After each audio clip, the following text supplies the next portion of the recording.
Nå, de vidste slet ikke, det var.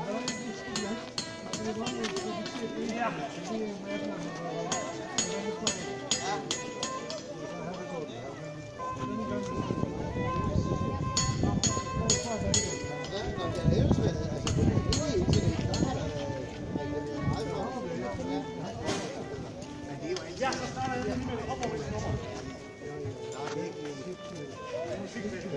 Ja. Du er lige væk, det er jo. Hvor dejligt det er. Det er jo fantastisk. Vi skal med her.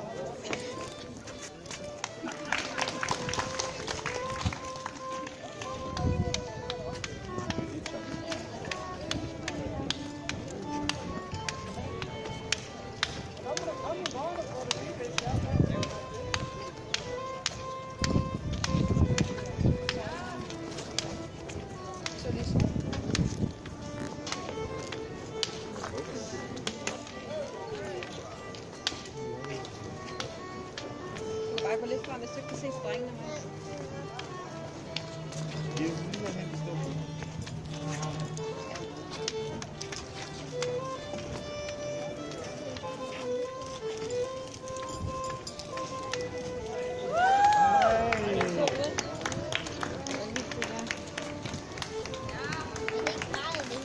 Ja, det så han stadig brænder sig. Jeg er sikker på rigtig mange gange.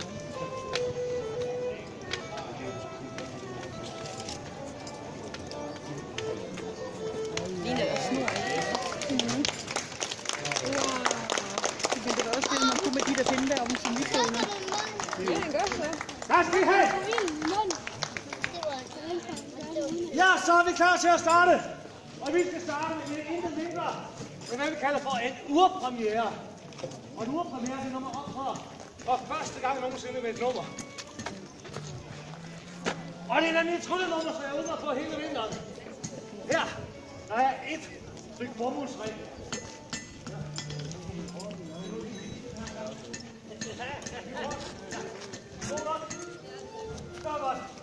Et stykke bomuldsreb. Jeg folder bomuldsrebet på hvilken hår. Jeg folder lige mine ærmer op, så jeg kan se, at mine fingre på intet tidspunkt forlader mine hænder og mine arme. Sådan. Så er basen ligesom lagt. Godt. Vi folder ringen på midten, og så skal vi lige have det klippet over en gang. Skal vi have. Er du til skudecreme på? Jeg bruger noget. Er der ikke nogen, der har en saks? Ellers skulle man til skolde og stå. Nej. Det blev for næsten hvis jeg... Der hvor jeg ikke normalt er at lidt bruge. forberedt på. Så derfor Der har jeg jo tøj. så har jeg et stykke, der er klippet over. Godt. Så kommer vi til selve trylleriet. Hele hemmeligheden. Hegnet hekseregn over ved Henrik Greif. Det er ren fingerfærdighed. En magisk trylleknude. Og det er faktisk det er lige nok i knuden hele hemmeligheden med det her nummer ligger.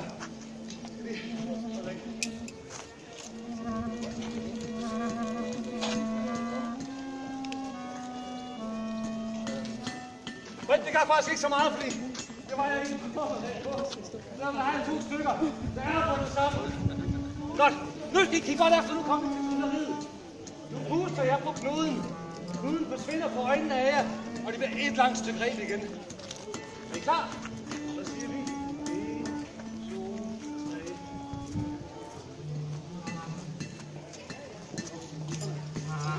Så siger vi 1, 2, 3. Du har taget den over fra gulden der. Alle dem, der står der. Det var da utroligt. Ja, det gør faktisk ikke så meget, at være forberedt på. Jeg har et stykke. Den er sgu langt, mine damer og herrer. Fantastisk. Så skal jeg lige høre børnene. Så I godt se et nummer. Det er lidt farligt. Ja, det er godt, det Max. Det var ikke børnene. Ja? Så I godt se et nummer, der er lidt farligt. Jeg vil bare hellere se sådan et stille og roligt hyggenummer. Er I sikre? Det er helt totalt. Okay. Det er fordi, hvis I godt kan se noget, der er farligt. Så skal vi have en afdeling. Vi skal over til vi kalder for det nordandalusiske dødsspring.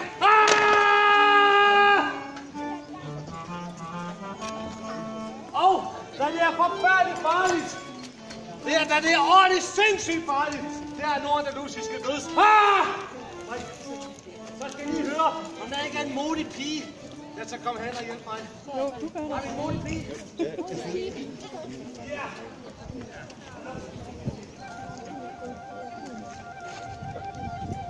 Mine damer og herrer, jeg kan have lov til at præsentere for min assistent, den yndige Frøken Luna.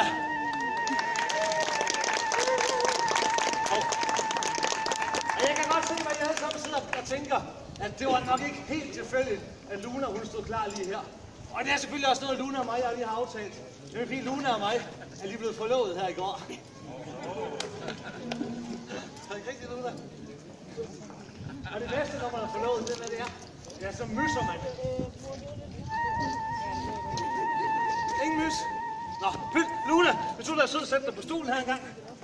Yes, bare godt tilbage. Kig ud på publikum, og så et stort smil hele vejen rundt. Sådan der.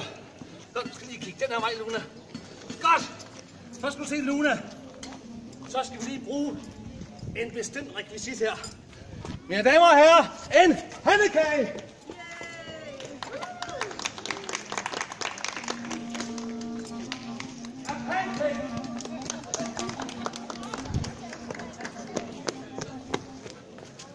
Ein Pfannkuchen!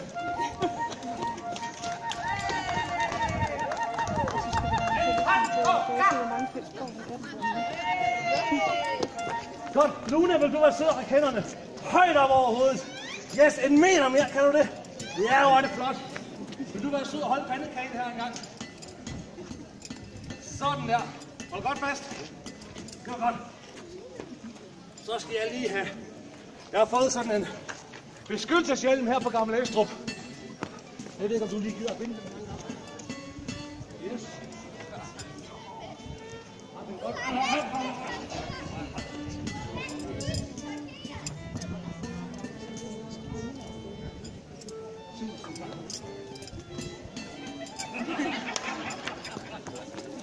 Er du klar, Luna?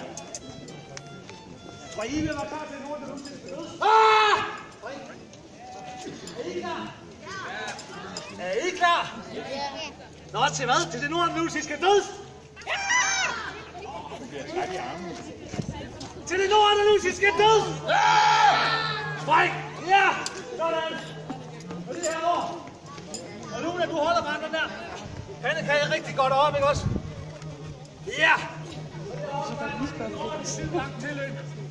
Hvis I lige giver mig 5-3, så vi siger... Ja! Ja! Ja! Det er godt! Det er et langt tilløb her hele vejen rundt.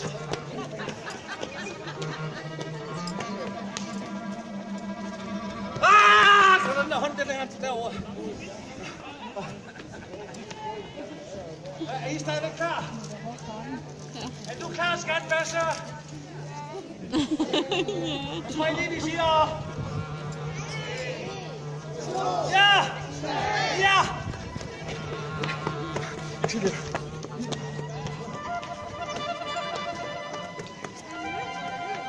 Godt! Hvad siger vi? Uda! Hvor er du kømsen, Luna? Hold da op! Nu er vi så lige til mig i hånden. Min assistent og forlovede! Frøken Luna!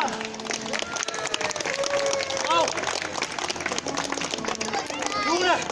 Når man ender hjælpe mig, så skal man have en belønning. Et smaskkys.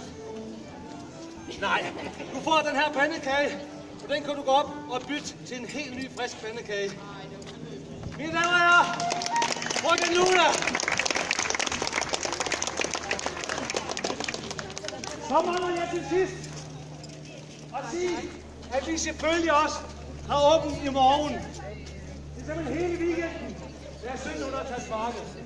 Og jeg skal huske at sige til de børn, der ikke allerede har hørt det, at mens de er på 1700-tals marked, så er jeg sikker på, at jeres forældre vil give jer alt, hvad I peger på. Alt. Og husk, kære børn, hvis jeres forældre ikke vil give jer alt, hvad I peger på, så er det fordi, de ikke elsker jer. Tak skal I have.